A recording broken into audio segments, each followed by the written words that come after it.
би маусаа өргөд буудсан ч гэсэн яг заасан тохируулсан хэмжээнд өөрөө нэг цэг дээрээ буудаж идэг. Харин өнөөдөр 26 оны 8 дугаар сарын 1-ний өдөр 11 цаг 45 минут болж байна. Тэгэхээр ойрын хугацаанд миний зүгээс бичлэг ерөөсөө оруулсангүй, постлсангүй өөрийн биер тэгш өдрүүдэд дэлгүүр дээр өөрөө сууж байгаа. Энэ удаад бидэнд Эрдэнэ хотоос Android setup өгсрүүлэхээр захиалга орж ирсэн. Тэр юу гэхээр таблетны хувьд OnePlus Pad 8 Pro манай дэлгүүр дээр зарагддаг best seller 13 инчийн дэлгэцтэй 67 ваттын адаптертай гих мэт. Хэрэг та сонирхох юм бол тус iPad таблетны бүх дэлгэрэнгүй мэдээллийг манай пэйж руу ороод скролдод хайгаад болоод үзээрэй. Хайх хэсэг дээр нь бичсэн ч болно. Бас түүнээс гадна iPad нууцш байгаа. Дараагаар нь холбогч хэрэг болно бидэнд. За холбогчны хувьд бол Scorpion 2, Lenzaгийн Scorpion 2 бүх төрлийн Android үйлдвэрлэлийн систем дээр ажиллана дэмжинэ. Одоогоор бол хамгийн байгаа. Шинжилгэлүүдийг маш сайн хийдэг учраас хэрэглэхэд илүү таатай хялбар байгаад байгаа. Үйлдвэрлэлийн систем харгалзахгүйгээр холбогч ашиглая гэвэл MZNX гэдэг X360M гэдэг холбогчийг залгаад ашиглах боломжтой. Дараагийн бүтээгдэхүүн keyboard. Keyboard-ны хувьд Yosoгийн Cadlon 122 чимээгүй даралттай. Чимээгүй даралт нь white switchтэй учраас таатай байдаг. Ямар нэгэн чимээ гардгүй. Дээрээс нь wireless утасгүй гэсэн. Нэг цэнэгээрээ бас маш олон хоног ажилладаг. Пропорцны хувьд, даралтын хувьд, үсгнүүдийн байрлал гэх мэт бүх талаараа ер нь давуу талтай байгаа шүү. Маус бол нэг иймэрхүү 6-7 загвар, 8 загвар ч юм уу. Доогоор арай хэм дуцтай загвар. Танд нар бол дандаа wireless. Сонгосон маус нь Hikate-ийн G3M Pro загвар байна. Нэвт харагддаг. Тэгээд хамгийн том давуу тал нь энэ даралтаа чимээгүй болгодог. Нэг түлхлээ даралт нь дуурахгүй болчихдог. Дараагийн бидний сонгох зүйл бол кулер. Кулер нь өөрөө давхар тогтоох үйллийг цуг хийн. Sahara-гийн Pirate Sahara гэдэг загвар RGB гэрэлтэй адаптертай. Адаптер нь өөр дээрээ бас давхар хөргөөр сенстэй нэг юм загвар байна. Өндөр намаа шууд тааруулж болдог. Түүнээс гадна хэрэг та iPad-н дээр кулер сонирхож байвал ийм ширээний суурьтай загварууд бол тогтмол ирж байгаа ш. Одоо чихвч бол мауспадаа сонгоно. Cloud 3-ын wireless-ийг сонгосон. Энэ бол үнэхээр гоё сонголт шүү. 3-ын wired загвар бол ер нь манай дээр орж ирэхэд байсан. Эцнэгээрээ 120 цаг ажилладаг. Тэгээ wireless гэхээр Bluetooth холболт гэсэн ойлголт биш. Wireless болчороо энэхүү донглоор холболт явагддаг 2.4 ГГц-ээр ер нь бол ямар нэгэн delay-гүйгээр утасгүй холболт гэвэл шууд энэ чихвчийг сонгоно. Гэхдээ энэний бас дараагийн загвар нэдэг wireless S гэдэг. Тэр загвар нь болохоор давхар Bluetooth холболттой болчдөг. За mousepad Cherry Pad сонгосон. 400 Hz-ын хэдэлээ. Яг стандарт хэмжээтэй би хэмжээг нь мартчихж. Тэгээд нэг юм жоохон арцгаар дуугадаргуутай. Бас ганган setup босч байна. Одоо эдгээрийг бүгдийг нь задлаад нэг бүрчлэн залгаад тохиргооны тухайн захиалагчийн аккаунтыг нь оруулж байгаад нэг бүрчлэн тохиргооны түүний хажуугаар тохиргоо хийсэн зааварчилгаа бичлэг бас хийж явуулнаа.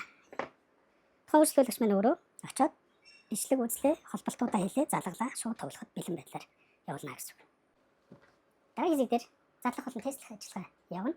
Түүний цэцүү ганц хоёр бараа бүтээгдэхүүнийг задлангаа. Товч онцлог шин чанаруудыг дурдаад явъя гэж бодож байна. Ягаад задлж тестэлж байгаа гэхээр тус стаб нь орон нутгаар явж байгаа. Миний зүгээс лацанд найдалгүй заавал шалах зөв хэрэг гэж боддгоо. Таблетны үзүүлэлтийг бол товчхон хэлэхэд 13.2 инчийн дэлгэцтэй. Энэ бол ер нь байж болох маш том дэлгэц, маш том пропорц. Дөрвийг харьцах нь 3 пропорцтой болохоор харагдах байдал бол үнэхээр гоё. Өнгөний хувьд цэнхэр өнгөтэй камерын харагдаж байна. 67 ваттын адаптертай. OnePlus бол ер нь хурдан шахтгаараа их алдартай. Гэхдээ сүүлийн бүр 120 ватттай загварууд бас байна лээ. Таблетнэр бол 67 ватттай хангалттай болов уу гэж боддгоо. Өөрийнх нь кабель 1 метртэй. Тус таблетыг зүгээр товчхон хэлэхэд 144 Гц дэмжин. Бид нар бол 120 FPS-ээр ашиглах нягууртай хөвчлэн ер нь PUBG тоглоход глобал хэлбэр тоглодог учраас 120 FPS-ээр тоглоно. Харин хятад PUBG татаас суулгаад тоглох юм бол 144-оор дэмжнэ. Бас нэг том давуу тал юу вэ гэхээр өөр дээрээс RAM extension буюу RAM-аа нэмэх боломжтой. 6 бол 12, 12 бол 18 ч юм уу 6 нэмээд өөртөө тааруулаад үзүүлэлтийг нь өөртөө тохируулаад тоглох боломжтой байх нэ. Таблет бол ингэж ер нь болцсон. Одоо наалтаа наагаад дараагаар нь өөрчлөлтөгч захиалагч талтай холбогдож байгаад аккаунтыг нь QR уншуулж оруулаад тохиргоогоо хийж эхэлнэ. За дийний танилцуулаад байна чи. Ер нь бараануудыг товчхон яриад явчих гэж бодож байна. Өөртөө хоёр төрлийн кабель ирдэг CGS-A. Хоёулаа хэрэг болдог. Холбогчны хувьд болохоор Scorpion 2 маань ингэ харагдаж байна. 3 хөлтэй. Ер нь бол нэг хилэнц шиг загвартай учраас Scorpion гэж нэрсэн. Энд индикатор гэрэлтэй. Хойноосоо хоёр оролцоотой байдаг. Нэг нь шууд дата холболт, энэ гаднаас ирж байгаа тав байдаг. Энийгээр залгаад давхар өөрийгөө тэжээл авахын зэрэгцээ таблетад цэнгэлдэг. OnePlus-ийн хувьд бас нэг онцлог байдаг. Нэг сул тал гэхүүтэй. Зөвхөн өөрийнхөө 67 ваттын адаптерыг шууд залгуулах гэдэг. Дунд нь иймэрхүү холбогч дамжлага орж ирэхээр тоглож байгаа жоохон цэник унчих гэдэг тал байдаг шүү. Гэхдээ тэр бол нэг асуудал үүсэхгүй байх. Яг өөрийнхөө цэнгэлэхээр юм шиг ятвлээ.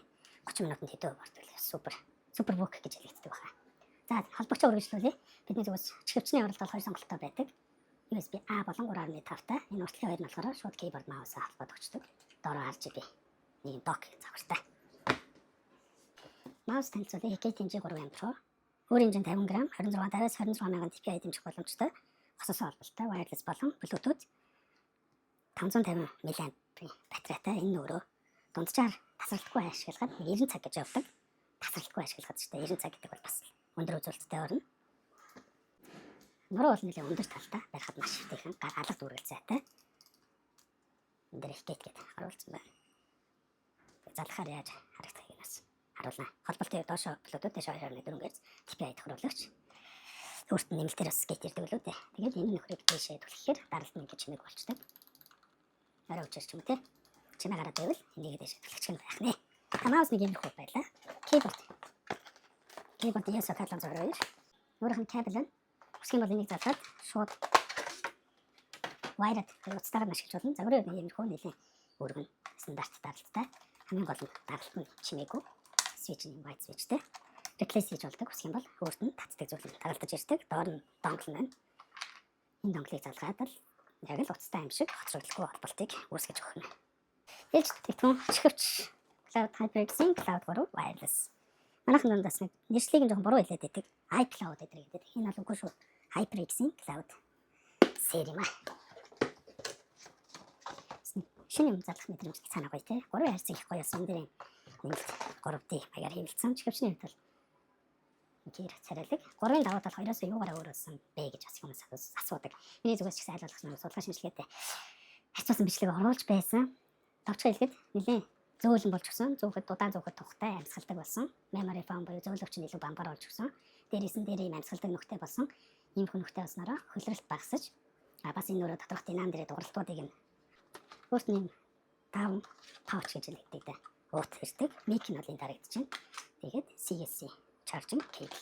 Энэ өөрөө wireless холболтыг одоо чихвч төхөөрөмжөөс гарч байгаа саундыг энийгээр дамжуулаад чихвч хүлээж авдаг. Тэгэхдээ 2.4 Гц-ээр ер нь ямар ч хоцрогдолгүй очдог гэж хэлэхэд болно. Хамгийн сүүл нэг кулерний адаптер гаргаж ирээ. Адаптер нь шууд 220 volt буулгачтай, volt даруулагчтай. Энэ дээр дижитал жижиг дэлгэцэн дээр нь volt гарч ирнэ. Энэ хэлээдсэн сенсор нэ. Энэ адаптер өөрөө нэлээд халдаг учраас ингэж энэ дээр солброод үсгээд дээрээс нь сенсор үлээлэхээр өөрөө бол ачаал авах нь багасч байгаа. Шууд 220-оос залгах нэ. Бас нэг төлхөөр дагалдаж ирдэг. Эдгээр нугснууд сулрах юм бол. За нэг иймэрхүү одоо тэгээд угсраа шууд.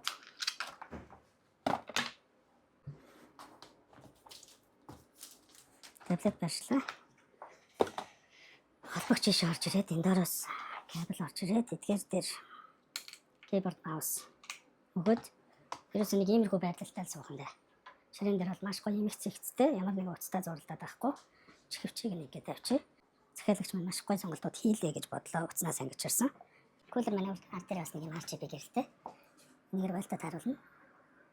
Вольтод дагаад нэг сенсор ирэлт нь энэ дээр таарч байгаа. Тэгээд сайн кулер ашиглахын давуу тал маш олон байгаа. Таблет маань халахгүй бол гацхгүй FPS унахгүй цаашлаад хэрэгжилж байгаа бүтээгдэхүүний маань насжилт уртсна. Дараагийн бидний хийх ажил тохиргоо. Шаардлагатай програмууд суусан холболтууд бүгд хийгдсэн байна. Tog, үндсэн холболт, чихвч, keyboard, mouse.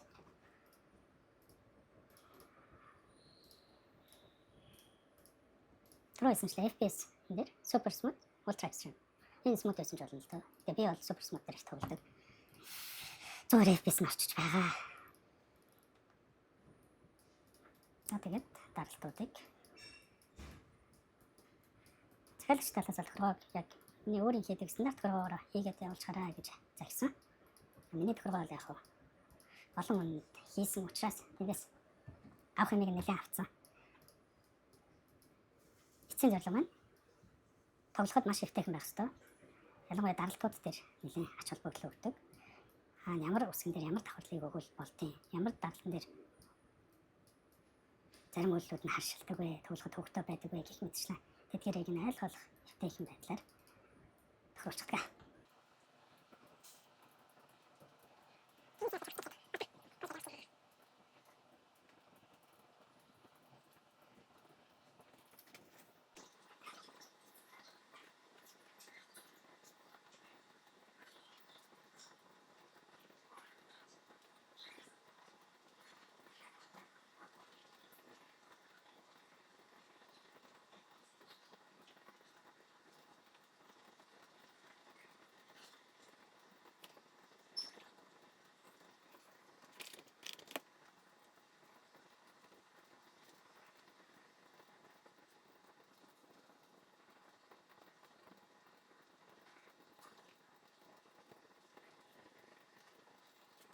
Миний зүгээс тохиргоонуудыг нь чин том болголоо. Одоо энэний хажуугаар нөгөө авч байгаа хүн рүү хүндээ зориулсан даралтуудын зааварчилгаа нэг бүрчлэн яаж ямар үсгэн дээр ямар даралтууд өгсөн гих тайлбар бичлэгийг нь бас хийгээд амжлаа. Шинэ тохиргоо биелэн спешиал ивенти одоо энэ Naruto-гийн скиллүүдийг хэрхэн ашиглах гэх мэт тэрийг нь бас зааварчилгаан дээр оруулчих байгаа. Одоо энэ кейбордны үсэг болгон, маусны үсэг болгон дээр ямар үйлдэлүүд бүгд тусдаа үүрэгтэй. Тэрийг гагцгүй яаж хэлбэр аргаар тоглоход эвтэйхэн байдлаар хийх вэ гэдэг зүйл. Тэрийг л тохиргоо гэж хэлээд байгаа. Үндсэн тохиргооноос гадна одоо recoil баригч нь өөрөө яаж ажилладаг вэ? Тэрийг товчхоонд урьдчээ. Энэ хуу Scorpion 2 гэдэг холбогч бол recoil баригч үнэхээр төгс ажилладаг. Ерөнхий ойлголтоор recoil баригч гэдэг бидний өмнөөс дэлгэцэн дээр харагдахгүйгээр маусыг ерөөсөө нэг чигт барьж байгаа буудахад даралт өгч яадаг гэсэн. Нүдэнд харагдахгүйгээр. Одоо ерөөсөө л миний маусаа өргөд буудсан ч гэсэн яг заасан тохируулсан хэмжээнд өөрөө нэг цэг дээрээ буудаж яадаг. Харин хоёр тийшээ савлгаа бол тодорхой хэмжээнд байна. Тэр хоёр тийшээ савлгаа байхгүй болчих юм бол энэ бол зүгээр хак гэд хэлэхэд бол хэсдэхгүй байх. Гэхдээ тэр бол боломжгүй. Тэр савлгаа барьдаг нэмэлт тохиргоо бас байдаг гэдэл бод. Тухайн үйлчлүүлэгчийн өөрийн хүсэлтээр одоо хүсгийн бол recoil барьж ашиглаж болно. Хүсэхгүй бол зүгээр өөрөө мэдрэмжээрээ хойшоо татаад буудаж болно. Энэ дээр яаж ажилладаг вэ гэхээр энэ статус дээр харагдаж байгаачлан буу, дорон, суугаа хэвтээ, дурандж байгаа болон дурандаагүй үе гэх мэт бүх үйлдэлүүд дээр нь мэдрэгч дэлгэцэн дээр байршуулсан байдаг. Тэдгээр мэдрэгчүүд нь тэдгээр үйлдэлүүдийг өөрөө таниад мэдрээд тэрнийхэн дагуу яг өөрийн алгоритмаараа тус бүр дээр нь тооны даралтууд өгдөг. Энэ бууны ард дээр харагдж байгаа тоонууд өөрөө даралтын хэмжүүр байдаг. Ингээд ийм 13.2 инчийн дэлгэцээр дээрээс нь recoil баригчтай бол тоглоход бол яг зарим хүмүүс keyboard mouse-аар утасны тоглоом keyboard mouse-аар тоглоо гэж жоохон дургуутсдаг бүлэг хүмүүс байна. Гагцгүй энэ бол цэвэр хувь хүний сонголт. Ялангуяа дундаж насны хүмүүс бол аль болох боломжгүй өөрт эвтэйхэн амар байдлаар тоглох нь тэр хүний сонголтын асуудал гэж боддгоо. За тэгээд recoil баригч нь хэр ажиллаж байгааг юм хэдүүлээ шалгаж үзье. M4 дээр жишээлбэл за 4 ичээ бүтэн тоногтой англ gripтэй байна. Gripнээс хамаарат бас нөгөө даралтуу жоохон өөр болдог. Одоо ийшээ хэдэн метр вэ? 425 метр лөө миний маусыг барилтыг анзаараарай. Жоохон шүршээд үзье.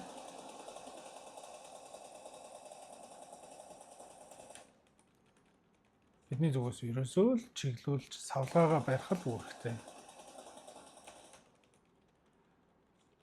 Маусанда тасаад удаад ирэхээр бүр л гоё болдог гэсэн.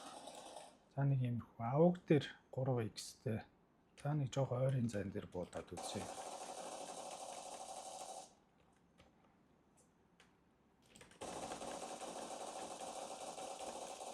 Иймэрхүү байралтай. Request баригч дотор бас нэг функц байгаа. Тэр нь өөр авт кликер гэж хэлээ явуулдаг. Яадаг вэ гэхээр бүх төрлийн single bug шуршуулнэ. Энэ бол DPS болон shotgun-ууд дээр их гоё байдаг. Одоо SR2K авсан байна. Энгийн үед бол нэг хүнтэй дардгаараа буудна. Тулсан үед дараастай байхаар энэ дууг нь жоох чангалж. Иймэрхүү байдлаар шүршгэнэ. Ганц DPS гэлтгөө одоо нөгөө мини вэ нүү single шүршдэг буунуудаар бол иймэрхүү байдлаар шүршгэнэ. Ийм 16 аваад үзье.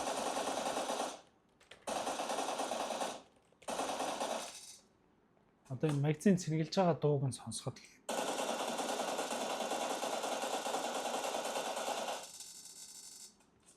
бидний өмнөөс нүдэн дарагдахгүйгээр энэ дээр даралт өгч байна гэсэн. За alcohol өргөч бол ерөнхийдөө нэг иймэрхүү. Тэгээд аль болох бүх буу дуран болгон дээр нь alcohol баригчийг нь тааруулаад явуулж байгаа. Тэрнээс гадна нөгөө тусгаалсан бичлэг дээрээ ерөнхий тааруулах аргачлал зааварчлалыг өгч байгаа. Тэгэхээр надаас хамааралгүйгээр тухайн хэрэглэгч маань өөртөө тааруулаад программа жоохон мэдээд арга барилыг нь мэдсэн тохиолдолд хүснээрээ өөрийнхөө сэнсэндээ тааруулаад ашиглах нэ. За нэг иймэрхүү одоо тэгээ буцааж савлаад хайцсан дийгээд ном нотын унаанд тавуулахаар. Өдрөөний миний лэзэн keyboard нь болохоор өнгөө энийгээрээ сольждаг. M4, M3 дээр burst гэдэг. Энэ дээр бол өөрөө switch хийгддэг. Энэ болохоор урсгалтай flow гэдэг. Надад бол энэ M4 гой санагдаад байдаг. Маус тестлэгдсэн, keyboard тестлэгдсэн. Энэ болохоор чихвчний донгол нь. Донглоо ишээ залгалаа. Чихвчээ хасаалаа, холболоо бас тестэнд орсон. Cloud 3-ыг бол би дугарлалтын бол ярилдаг байх гэж бодож байна. Бас хөрхөрний ажиллагааг нь бүрэн шалгасан. Хайцгээрээ бүр цантж байна лээ. Миний зүгээс event skill-ийг нэг иймэрхүү байдлаар тохируулсан. Энэ бол яг хувийн нөгөө ямар үсэг хоосон байгаагаас хамаарат эсвэл зарим нь сурснараа тааруулсан байдаг. Санаа авал гэдэг зүйлнээс энийг хэлж байна. Маусны өөрөн дээрх уртлын даралтан дээр болохоор шууд гүйдэг, хурдан гүйдэг скил хийчихэж байгаа. Тэгээд доороос нөгөө синган гэх мэт нэмэлт скиллүүдийг болохоор энэ дээр бол яг сонголтоо яг байнгын хэрэгэлдэг нэг скиллээ сонгож байгаа. Тэр контрол дээр нь скиллийг нь хийж өгсөн байгаа. Тэгэхээр одоо синганыг удаан хэрэглэе гэвэл контролоо удаан дараад чарж хийлээ авлаа.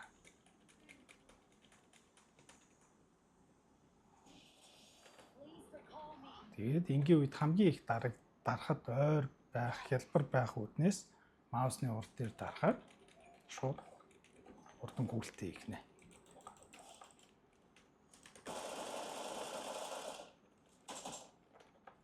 За нэг юмрхүү. Ямар ч хэзээ буцаагаад бүгдийг нь саунд нь хайрцагт нээжлээ. Одоо бидэнд ганц ажил үлдсэн. Шаардлагатай зөвлөгчнүүд ирж ирвчлээд хайрцагт нээгээд. За одоо хайрцаглаад явчихлаа.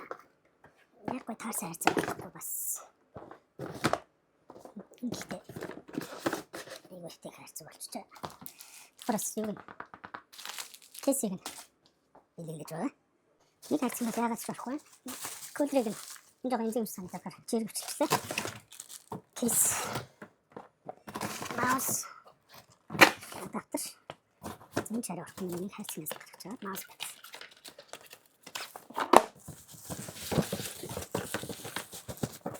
Яа гэдэг энэ дээр нэг жоо дүүрэлт хийчих.